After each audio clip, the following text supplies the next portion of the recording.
기도로 우리 성경 공부를 시작하도록 하겠습니다. 하나님 아버지 감사합니다. 이렇게 복된 주일에 하나님께 예배하고 특별히 이렇게 성경 공부를 시간을 통하여서 하나님께서 어떻게 이 열방 가운데 복음을 전하고 계시는지, 하나님의 백성들을 사용하고 계시는지, 그들의 문화를 사용하고 있고 그들의 삶을 어떻게 하나님의 백성으로 변화시켜 나가시는지를 배울 수 있는 시간을 주신 것을 감사합니다. 이 시간을 통해서 우리도 어떻게 복음을 전해야 하는지, 우리가 어떻게 복음을 전해 받았는지에 대해서도 깨닫는 그런 시간들이 되게 하여 주시옵소서. 우리도 복음 전하는 자가 되기 원합니다. 예수님의 이름으로 기도합니다. 아멘.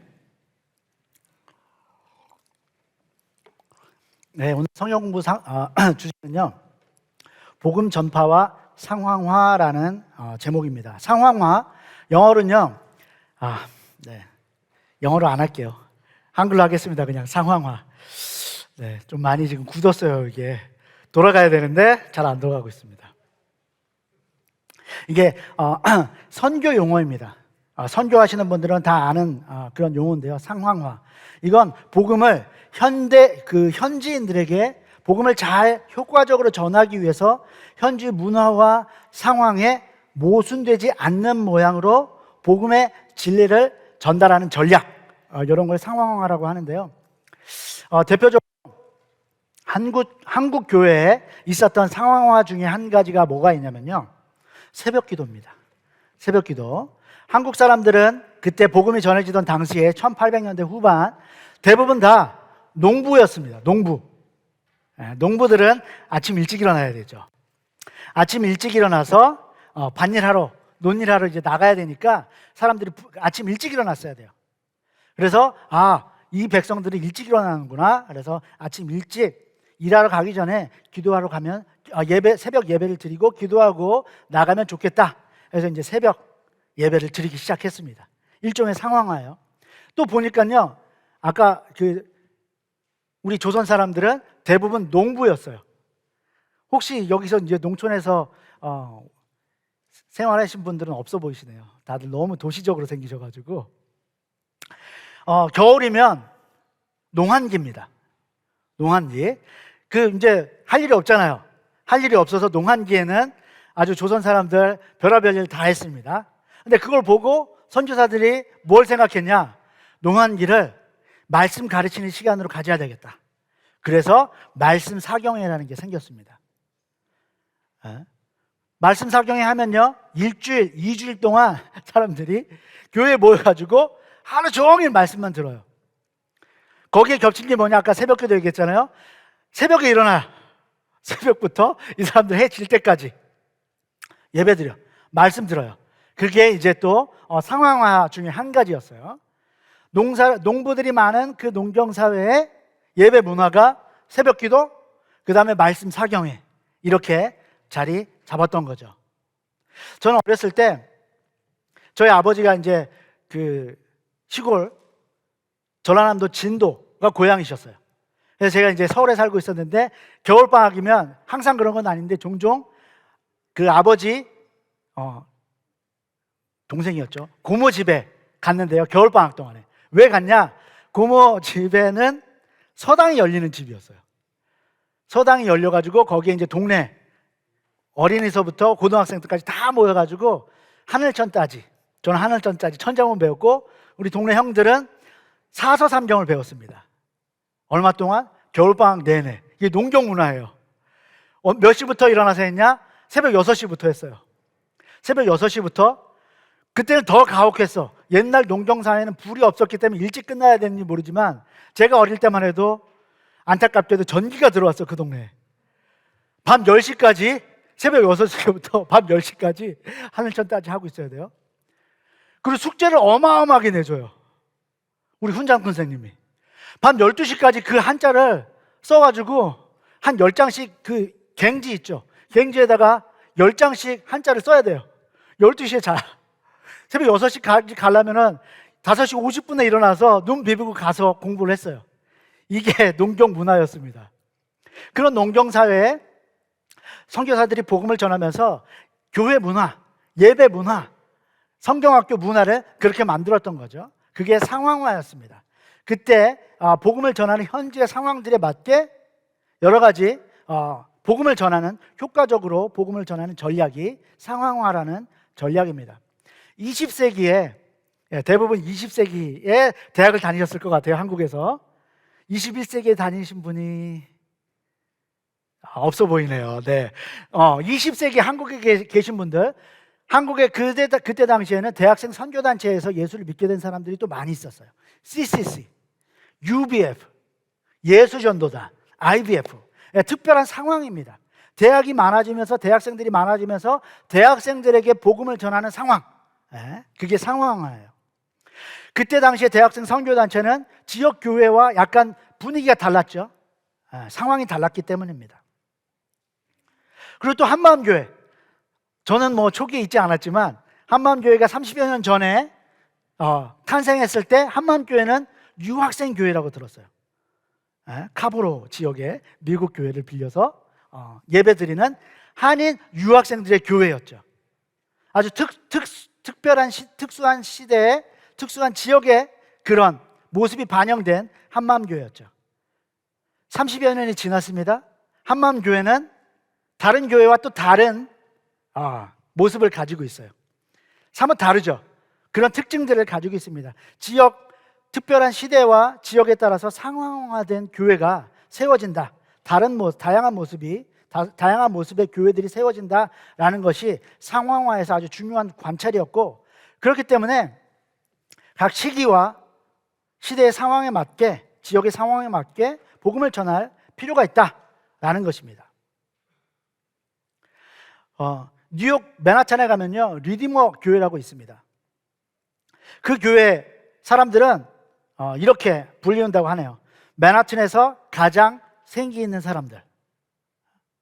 리디머 교회를 다니는 사람들을 주변 사람들이 그렇게 칭찬한다고 해요. 맨하탄에서 가장 생기 있는 사람들. 그 교회를 개척한 목사님이 팀 켈러라는 목사님인데요. 그분은 맨하탄에서, 원래 이제 버지니아에서도 목회를 하셨던 그런 분이에요. 신학교의 교수이면서. 그런데 맨하탄에서 교회를 개척하면서 보니까 너무 다르다는 거죠. 버지니아에서 교회를 개척하는 것과 맨하탄에서 교회를 개척하는 것은 전혀 다르다. 복음을 전하는 상황이 다르기 때문에 그렇다는 것을 그는 깨달았습니다. 그래서 전 세계 각 도시에 교회를 개척하자라는 목표를 가지고 도시교회 개척 운동을 하면서 이 상황화 전략이 반드시 필요하다라고 지금 설파하고 다니고 계십니다. 그래서 이 팀 켈러 목사님은 상황화에 대해서 이렇게 얘기했어요. 위대한 선교는 복음을 새로운 문화에서 그 메시지가 해당 문화에 불필요하게 외래적인 것이 되지 않도록 하고, 동시에 성경적 진리의 도전성이나 공격성이 없어지거나 흐려지지 않도록 하는 것이다. 상황화는 특정 시기와 특정 지역에서 사람들이 삶에 대해 갖는 질문에 대해 그들이 이해할 수 있는 언어와 형태로, 그리고 그들이 매력적으로 느끼는 호소와 논증을 제시해야 한다. 그들이 듣고 싶어 하지 않고, 심지어 그들이 반대할지는 모르지만 반드시 그들에게 성경의 답을 주어야 한다라고 힘주어 말하고 있습니다. 자, 그런데 이게 팀 켈러 목사가 만든 것이냐? 그렇지 않죠. 이 상황화는 근본적으로 이제 사도 바울에게서 유래하고 있습니다. 사도 바울은 이 헬레니즘 문화, 그리스 로마 제국을 여행하면서 복음을 전했습니다. 유대 문화에 익숙한 사람이었지만 또한 사도 바울은 헬라어에 익숙한 사람이었습니다. 안디옥, 루스드라, 아테네, 각 지역을 여행하면서 보니까 너무 달랐어요. 다양한 문화, 그 지역의 특성을 가지고 있는 것을 사도 바울은 알았습니다. 그래서 그 지역의 특성에 맞게 그 지역의 사람들에게 복음을 효과적으로 전하기 위해서 그는 매우 노력을 했다는 것입니다. 안디옥 회당에서 설교할 때, 사도행전 13장 말씀입니다. 안디옥 회당에서 설교할 때는요, 그 회중들이 유대인들이었습니다. 그리고 또 그 회중들이 하나님을 경외하는 사람들이었습니다. 그러다 보니까 사도 바울은요, 구약 성경을 가지고 그들에게 설교했어요. 모세, 광야 시대, 다윗, 구약 성경들을 쭉 서머리에 나가면서 그들에게 설교했어요. 그리고 결국 우리가 기다리고 있는 메시아가 누구냐? 우리 메시아 기다리고 있잖아. 그 메시아가 바로 나사렛 예수다 라고 설교를 했다는 것입니다. 안디옥의 회당에서의 설교는 구약 성경을 가지고 그들에게 설교를 했어요. 그런데 루스드라에서 설교했던 내용은 사뭇 달랐습니다. 루스드라 민중들에게 했던 설교는요, 기적, 그들이 기적을 보고 바나바와 바울을 통해서 한 안전뱅이가 일어나는 기적을 민중들이 봤습니다. 그래서 그 사람들이 큰 소리를 지르면서 와, 바나바는 제우스다. 그리고 또 바울은 에르메스다 라고 사람들이 막 환호했어요. 칭송했어요. 루스드라 사람들은 그게 익숙했어요. 그리스 로마 신화에 그 신들이 익숙했기 때문에 그 기적을 보고 와, 제우스의 형상이다, 헤르메스의 형상이다 라고 막 이렇게 치켜 세운 거죠. 신의 아들들이 형상이 되어서 왔구나 라고 얘기하니까 사도 바울이 그들에게 설교할 때는 구약 성경을 가지고 설교하지 않고 그 사람들에게 신화를 통해서 만물의 창조주가 있다. 그런데 그 만물의 창조주가 누구냐? 그분이 하나님이다 라고 설교하고 복음을 전했다는 것입니다.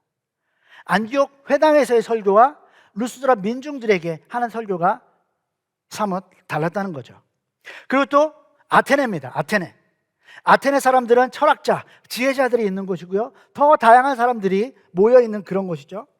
아테네 사람들에게 설교할 때는요, 철학자들에게는 부활을 설교하는 것으로 충분하지 않았어요. 왜냐하면 이 지혜자들은요, 질문을 해요. 항상 부활에 대해서 얘기하니까 네가 이야기하는 부활이 무엇인가에 대해서 쟁론했다라고 사도행전 17장은 기록하고 있어요. 쟁론, 논쟁을 벌였다는 것입니다. 회당에서는요, 유대교인들에게 또 부활에 대해서 전했습니다. 아고라 광장에서 일반 시민들에게도 복음을 변론했습니다. 그냥 설교하는 것으로 충분하지 않았어요. 그들과는 변론을 해야 됐습니다. 상당히 다른 방식으로 복음을 전해야 했다는 것이죠.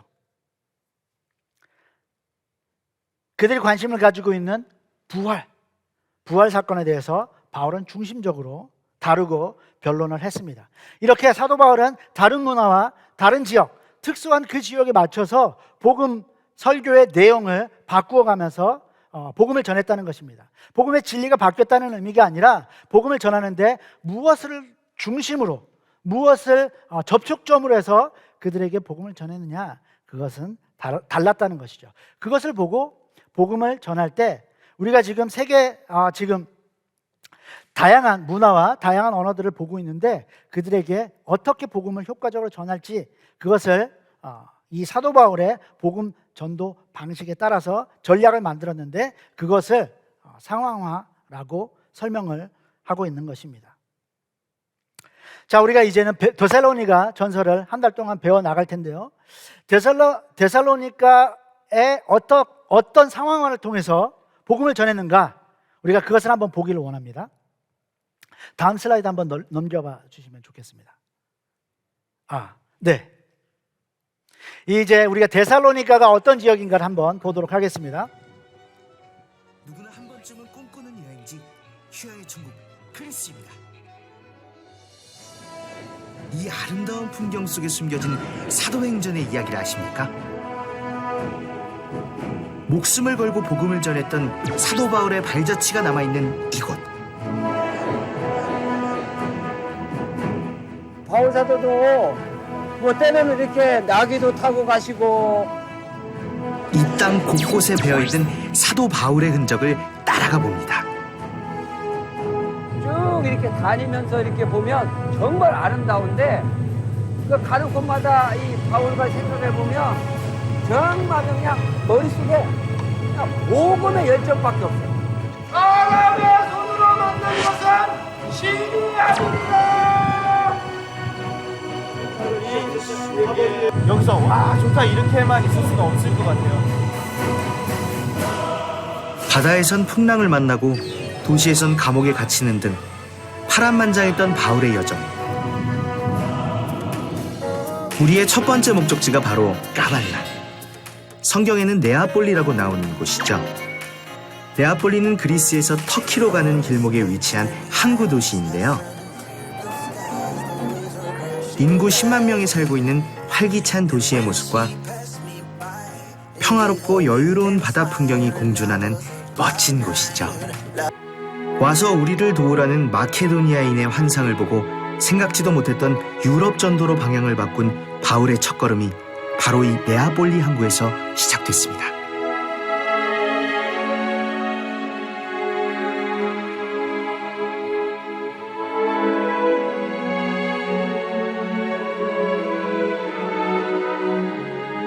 터키 드로아에 있던 사도 바울이 성령님의 음성에 순종해 곧바로 배를 타고 건너온 곳이 바로 이곳. 그래서 여기 네아폴리엔 바울의 도착을 기리는 기념교회가 있는데요.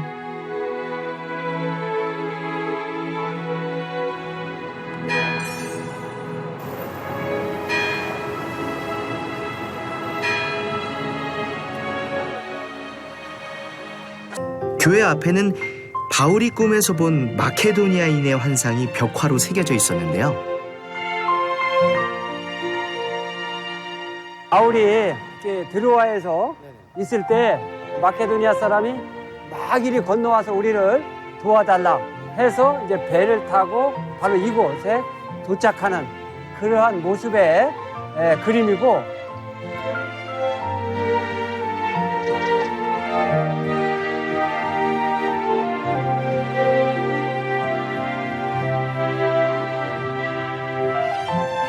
저기 있잖아요. 저기 섬 있는데 저쪽이 오늘날 터키. 저쪽에서 이제 여기에 있는 사람이 저기 바울이 있을 때 막 도와달라고. 보여요, 안 보여요? 보여요. 안 보이지. 아니 여기서 저쪽 섬 뒤에 터키가 어떻게 보여요? 섬이 보인다. 믿음으로 보인다고. 아니야, 영안이 열린 사람만 보여. 정말 역사적인 장소인데요. 우리 사진 한 장 찍고 그래 다음 저 밑으로 한번 내려가 보도록 그렇게 하겠습니다. 첫 발을 내디뎠으니까 이거 자, 첫 발입니다. 우리도 이렇게 바울 루트의 첫 발을 내딛었습니다.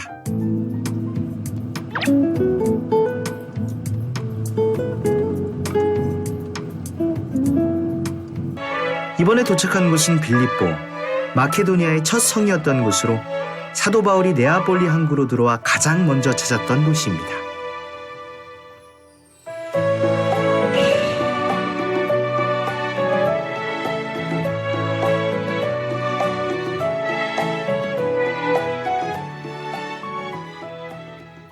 안식일에 기도할 곳을 찾아다녔던 사도 바울. 하지만 빌립보 성엔 유대인의 회당이 없어서 성문 밖 강가로 나가게 되는데요. 바로 이 간지테스 강입니다. 그리고 이곳에서 여인들을 만나게 되죠. 바로 유럽에서 첫 성도가 된 루디아 일행입니다.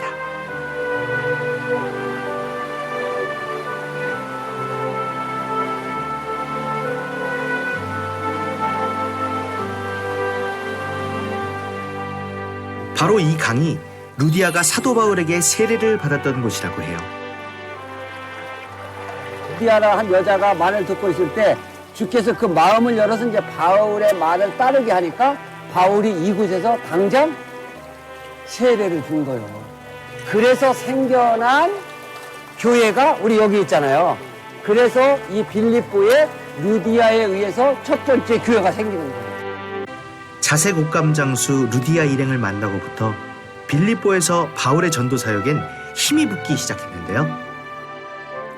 빌립보에 남아있는 거대한 유적지, 당시 회당식 교회였던 바실리카의 흔적들은 그때 빌립보의 기독교가 얼마나 융성했는지를 보여주는 증거입니다. 바울의 복음 전도로 빌립보엔 하루가 다르게 성도들이 늘어갔지만 바울 일행은 오히려 곤경에 처하게 됩니다. 귀신 들려 점치는 여종을 고쳐주었다는 이유로 그 주인에게 고소를 당하고 감옥에 갇히게 된 거죠.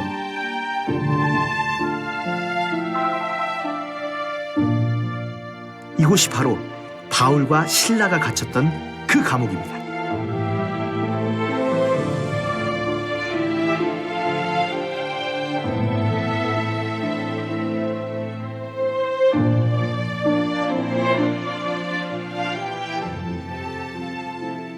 여기가 바로 사도행전 16장에 나오는 바울과 실라가 갇혔던 토굴과 같은 곳이겠죠. 뭐 두 사람이면 거의 독방 수준인데 여기서 너무 좋은 일을 했는데도 불구하고 감옥에 갇혔잖아. 그런데도 불구하고 여기서 오히려 시도하고 찬송 부르고 좁고 답답한 감옥에 갇혀서도 오히려 뜨겁게 기도하고 찬양했던 바울과 실라. 결국 그 기도와 찬양 소리는 옥문을 뒤흔들고 족쇄를 푸는 기적을 일으켰습니다. 예수 그리스도로 말미암아 감옥에서 나왔던 바울 사도처럼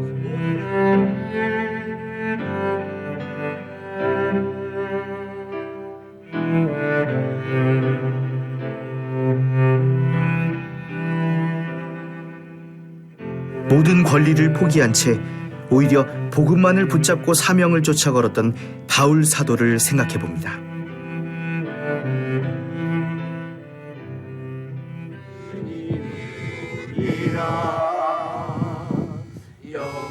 그리스도의 남은 고난을 자신의 몸에 채우는 것이 오히려 영광이자 기쁨이라고 했던 삶.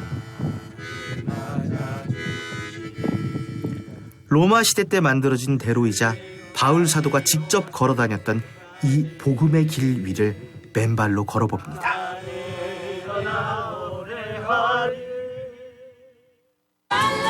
우리의 두 번째 목적지는 바로 데살로니키인데요. 알렉산더 대왕의 고향이자 그리스에선 수도 아테네 다음 가는 제2의 도시. 오래된 성벽이 도시 전체를 둘러싸고 있는 모습이 인상적이었어요. 오래된 건축물들이 그대로 잘 보존된 데살로니키. 바다가 두 팔로 감싸듯 도심 전체를 안고 있는 아름다운 해양 도시입니다. 이게 완전히 이렇게 팔을 품듯이 이렇게 되니까 이게 아주 해양도시로서 아주 적합한 장소인 걸 알 수가 있어요. 그렇죠? 이야.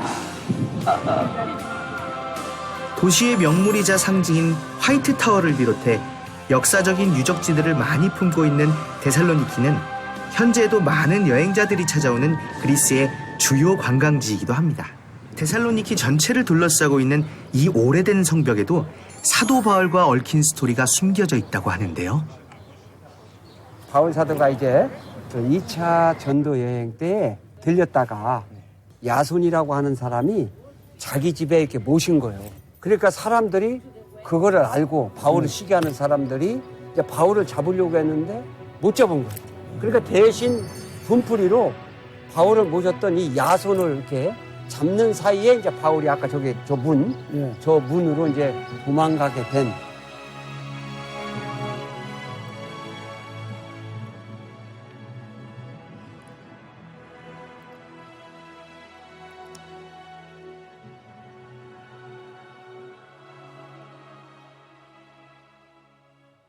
데살로니키는 그 당시만 해도 복음을 전하는 바울을 핍박했던 도시였는데 지금은 곳곳에 교회가 세워져 있는 모습을 보니 참 감격스러웠습니다.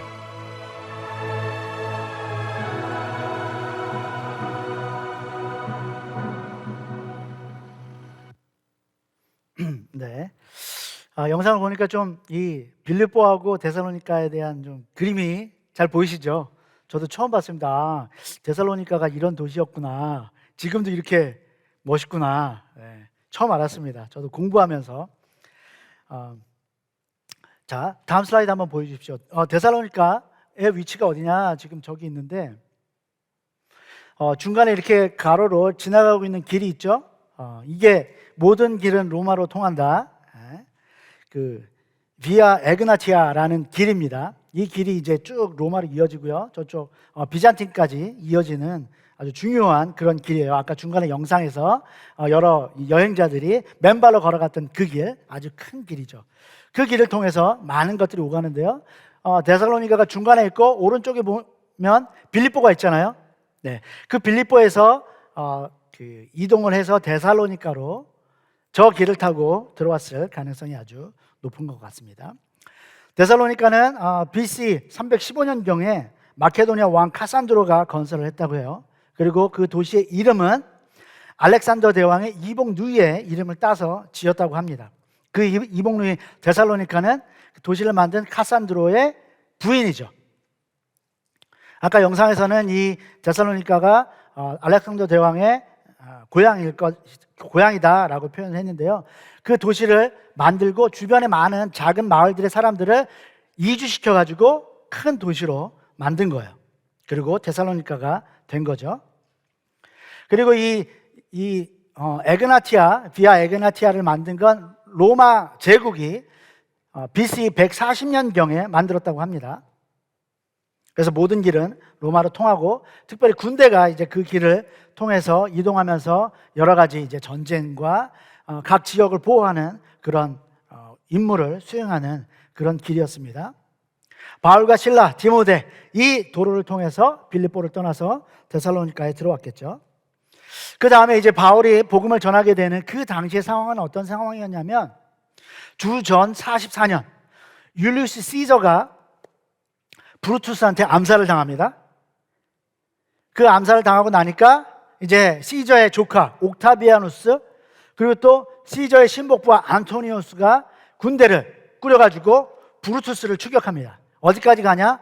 저기 빌립보 평야까지 갑니다. 그래서 빌립보 평원에서 주전 42년에 이 브루투스 군대를 격퇴시키고 전쟁에서 승리하고 이제 얼마 지나지 않아서는 옥타비아누스가 비로소 첫 로마 황제가 되는 거죠. 그래서 그 브루투스를 무찌른 그 승리에 이 빌립보와 데살로니가 이 도시가 지원을 했어요. 그러다 보니까 그 옥타비아누스가 데살로니가에 특권을 줘서 너희는 이제 자유도시가 된다라는 특권을 줬답니다. 그래서 그때 그 사도 바울 당시에 데살로니가에는 읍장들이라고 사도행전은 번역을 했는데 거기에는 선출직 관리들이 있었다는 거예요. 행정직 관리들이, 행정관들이 5명에서 6명까지 있었대요. 그래서 직접 선출하는 관리들이 있었어요. 그 데살로니가 시민들이. 그리고 또 그들만의 주화도 있었어요. 이게 자유 도시가 가지고 있는 특권이었죠. 자치권을 가지고 있었던 것입니다. 그런데요, 이 데살로니가는 약간 빌립보보다는 어떤 역사가에 따르면 한 등급 낮은 도시라고 해요.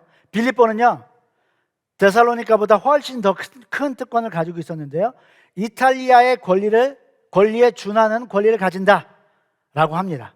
그래서 그 도시를 뭐라고 불렀냐면 아우구스타 율리아의 정착지 빌립보라고 불렀는데 거기에는 로마의 권리에 준하게 가지고 있는 그런 도시다라고 불렸다는 거예요. 그래서 이게 왜 중요하냐면 주 49년에 로마 황제 클라우디우스가 로마에 칙령을 내려요. 뭐냐? 로마에 살고 있는 모든 유대인들을 추방해라 라는 칙령을 내립니다. 그러다 보니까 빌립보도 로마에 준하는 권리를 갖고 있다 보니까 그 빌립보에 살고 있는 유대인들이 추방을 당했다는 거예요. 그래서 바울과 일행들이 복음을 전하러 빌립보에 갔지만 회당이 없었어요. 왜? 유대인들이 없었기 때문에. 그런 차이가 있다는 거예요. 이게 상황화예요. 죄송합니다. 빌립보의 상황과 데살로니가의 상황이 달랐다는 겁니다.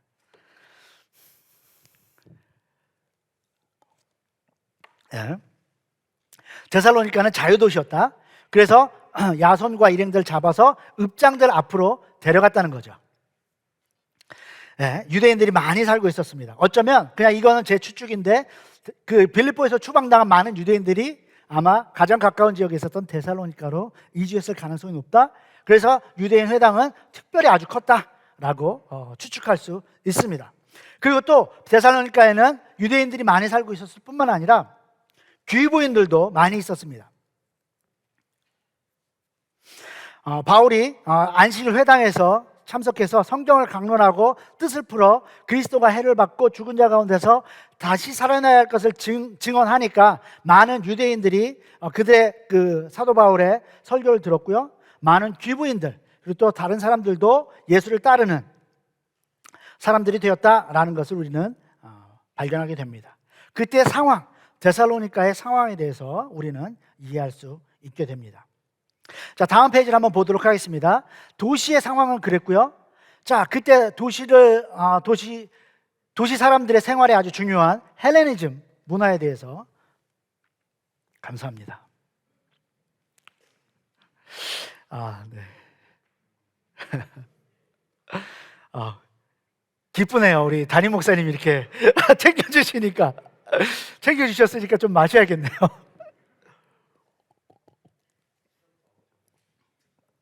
일부 예배 드리신 분은 알겠지만 혼자 살면 이런 기쁨이 없습니다.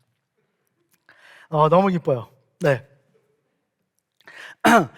사도 바울이 복음을 전하던 그때 당시는 헬레니즘 문화였죠. 헬레니즘 잘 알고 있잖아요. 우리 알렉산더 대왕이 동서양의 그런 문물과 문화와 교육, 철학들을 이렇게 믹스한 그런 사회죠. 그때 당시만 해도 그런 그리스, 로마 각각의 문화가 있었는데 그 알렉산더 대왕은 지역을 정복한 걸 넘어서 문화를 이 전 지구적인 문화를 만들겠다라는 아주 대단한 사람이었습니다. 그래서 그 문화 융성 알렉산더 대왕이 만든 그런 문화 융합 그런 운동을 헬레니즘이라고 표현을 하는데 우리 20세기 학교를 다니신 분들 세계사 공부하시면서 다 한 번쯤은 본 그림이에요. 불상을 봤는데 저게 그리스 로마 신화 신전에 있는 그런 석상들이랑 너무 비슷해. 왜 그러냐? 그게 이제 알렉산더 대왕의 헬레니즘 문화의 작품이다 라는 이야기 많이 들었죠. 이게 불경스럽다고 생각하지 말아주시기 바랍니다. 알렉산더 대왕이 만난 붓다, 이 교회에서 무슨 불상이냐, 그냥 문화예요. 저 두 그림을 보면 왠지 다윗 얼굴인 것 같기도 하지만 저 누구죠? 아폴로인가? 아폴로하고 붓다 같기도 한데요. 마주보고 있습니다. 둘이 비슷하다는 거죠. 이 문화가 얼마나 대단했냐면 원래 기원 전에는 불상이라는 게 존재하지가 않았대요, 불교에. 근데 헬레니즘 문화가 이렇게 점점 더 인도 쪽으로 넘어가면서 인도 사람들도, 불교를 믿는 사람들도 우리도 저기 그리스 로마처럼 이게 있으면 좋겠다 해서 불상을 만들었다는 거예요. 제가 이제 불교신문에서 본 내용입니다. 다른 데서 본 게 아니라 불교신문에 그런 기사가 있더라고요. 불상이 없던 문화에서 불상을 만들기까지. 헬레니즘 문화가 얼마나 영향력이 크고 그때 당시 아주 파급력이 컸는가, 세계적이었는가에 대해서 일면 알 수 있습니다. 다음 장 한번 보여주십시오. 바울 당시의 종교 문화입니다. 그때는 헬레니즘 문화, 아까 얘기한 것처럼 모든 것들이 공존할 수 있었어요. 모든 것을 하나로 만들기 위해서 강제적으로 하나의 사상을 만들어서 휩쓴 것이 아니라 헬레니즘 문화는 여러 가지 것들이 공존할 수 있도록 만드는 다종교 사회였다는 것입니다. 바울 시대의 데살로니가 교회에 어떤 종교 문화들이 있었느냐? 대표적으로는 그리스 로마 신화들이, 그들은 신전들이 있었고요. 특별히 역시 입이 안 들어갑니다. 디오니소스 축제가 아주 거기는 아주 중요했다고 해요. 기록에 의하면. 아시죠? 디오니소스가 무슨 신인지? 그겁니다. 우리가 싫어하는 그거. 우리가 너무 싫어하는 신의 이름이 디오니소스고요. 디오니소스 축제면 뭘 할까요? 우리가 싫어하는 그거 합니다. 그걸 많이 마시고 막 축제하는 그런 문화가 아주 융성했다고 해요. 그리고 또 되게 이질적인 것 같지만 거기에는 이시스 신전이 있었대요. 이집트 여신입니다. 이집트 여신의 신전이 또한 데살로니카에 있었어요. 이집트 신화도 그곳에 공존하고 있던 상태라고 합니다. 다음 장 한번 보여주십시오. 그리고 또 이제 사도 바울이 전하는 복음의 데살로니가 전서와 사도행전에 아주 좀 밀접하게 등장하는 그런 이야기가 될 수 있는데요. 그 아주 중요한 상황이 뭐였냐? 첫 번째는 로마 숭배였습니다. 로마 황제 숭배. 그리고 두 번째는 카비루스 종파입니다. 먼저 로마 황제 숭배에 관해서는 아까 말씀드린 대로 이 데살로니가는 빌립보보다는 한 등급 낮은 그런 특권을 가지고 있는 그런 도시였어요. 한 등급 낮다. 그러면 어떤 생각이 들까요, 보통? 우리 한국 사람들 경쟁심. 로마는 1등급, 빌립보는 2등급, 데살로니가 3등급. 어떤 마음 들어요? 너무 이게 믿음이 좋으신가 봐. 네. 3등급이면 2등급 되고 싶다는 마음을 갖지 않을까요? 우리도 로마 황제를 잘 이렇게 보필해가지고, 왜 빌립보가 2등급이 됐냐? 거기에는 퇴역 군인들이 많다는 거예요. 로마가 군대 아주 빵빵한데 그 군대에서 퇴역한 사람들이 많이 있기 때문에 저긴 등급이 더 높았어야 돼. 권리들이 더 많고. 왜냐하면 로마 시민들이 대부분에 살고 있고 거기 로마에 충성했던 사람들이잖아요. 농공행상이 확실했습니다. 근데 여기는 데살로니가는 부자들이 많긴 했지만 그 정도까지는 아니었어요. 로마의 충성이 그만큼은 아니었다는 거예요. 자, 3등급이면 나도 2등급 되고 싶다라는 마음이 많이 들었을 것 같아요. 그래서 로마 황제 숭배가 그 사람들은 좀 더 적극적이었다는 거예요. 거기에는 왕을 신으로 섬기는 문화도 있었지만 그것과 결합해서 로마 황제 숭배를 더 적극적으로 하는 그런 도시였다고 합니다. 그래서 어떤 사람들은 그 사람들이 로마 황제 숭배를 시작한 문화일 수도 있다라고 주장하는 사람들도 있어요. 저기 동전입니다. 저 동전은 이 로마 황제의 그런 얼굴들이 지금 새겨져 있어요. 동전을 만들 수 있는 그 자치권이 있다고 했잖아요. 그 사람들은 로마 황제의 얼굴을 동전에 넣었습니다. 그래서 데살로니가의 그 복음을 전하는데 아주 중요하게 우리가 생각해야 되는 것 중에 한 가지가 당시에 로마 황제 숭배 사상이 아주 중요하게 복음 전하는데 작용하고 있었다라는 것을 염두할 필요가 있습니다. 그래서 유대인들이 사도 바울과 또 야손들을 고소할 때, 행정관들에게 고소할 때 붙였던 그 태그가 그거였잖아요. 이 사람들은 가이사의 명을 어기고 예수를 왕으로 아주 꼭 집어서 얘기하잖아요. 그렇게 고소했다는 겁니다. 그런 점에서 그들에게 로마 황제 숭배 사상이 상당히 중요하게 역할을 했고, 그 다음 카비루스라는 그런 종파는요. 네, 카비루스라는 종파는 여기서 중요한 것은 이제 이 지중해 연안에서 아주 중요하게 또 작용하고 있었던 하나의 신화 이야기인데요. 거기서 중요했던 거는 데살로니가 사람들이 이 카비루스가 부활해서 특별히 이 가난한 사람들, 하층 계급의 사람들에게 구원을 줄 것이다 라는 기대감, 희망을, 소망을 가지고 있었다는 게 또 아주 중요한 거였습니다. 아까 말씀드렸다시피 무역항으로 그들은 상당히 부자들이 살고 있었어요. 고대사에 생각하면 빈부의 격차가 지금처럼 컸을 것입니다. 그래서 가난한 사람들은 당시에 카비루스가 이건 가설이에요. 이건 가설인데 신학자들의 가설입니다. 정설로 인정되지 않은 이야기지만 어찌든 카비루스를 중요하게 생각하는 이유 중에 하나가 그 카비루스가 부활해서 하층민들을 구원해 줄 것이다라는 믿음을 그들이 가지고 있었기 때문에 그들이 복음을 받아들일 때 특별히 부활신앙, 예수님의 재림신앙에 대해서 아주 관심을 많이 가지고 있었을 것이다 라고 생각을 하고 있는 것입니다. 지금까지 우리가 지금 사도 바울이 복음을 전할 당시에 데살로니가의 상황이 어땠는가에 대해서 영상과 사진과 설명들을 통해서 봤는데요. 왜 이것을 하느냐? 우리가 데살로니가 전서를 조금 더 잘 이해하기 위해서 이런 이야기를 지금 성경 공부 시간에 통해서 하는 것입니다. 그래서 이제 몇 주간 계속 진행하면서 상황화에 대해서 우리가 성경 공부 시간에 배워 나갈 텐데요. 말씀을 읽으면서 사도 바울이 이런 생각이었구나. 지금 편지를 받고 있는 이 데살로니가 그리스도인들의 상황이 이런 상황이었구나. 그때는 SNS가 없었는데도, 온라인이 없었는데도 어떻게 복음을 전할 수 있었을까? 이 그림들을 좀 연상하시면서 공부를 해 나가시면 상황화가 상당히 내가 복음을 이해하고 또 전하는 사람으로서 도움이 많이 될 것입니다. 이제 시간이 다 된 관계로 오늘 여기까지 하고요. 앞으로 이제 몇 주간에 걸쳐서 계속 진행하도록 하겠습니다. 기도로 마치도록 하겠습니다. 하나님 아버지 감사합니다. 우리에게 복음을 전하기까지 참으로 놀라운 하나님의 역사와 또 많은 복음 전도자들의 수고가 있었음을 보았습니다. 하나님 아버지, 우리도 복음 전하는 자들이 되기 위해서 어떻게 하면 이 지역에 아니면 다른 사람에게 복음을 전할 수 있는지 이 상황과 전략을 통해서 깨닫게 하여 주시옵소서. 예수님의 이름으로 기도합니다. 아멘.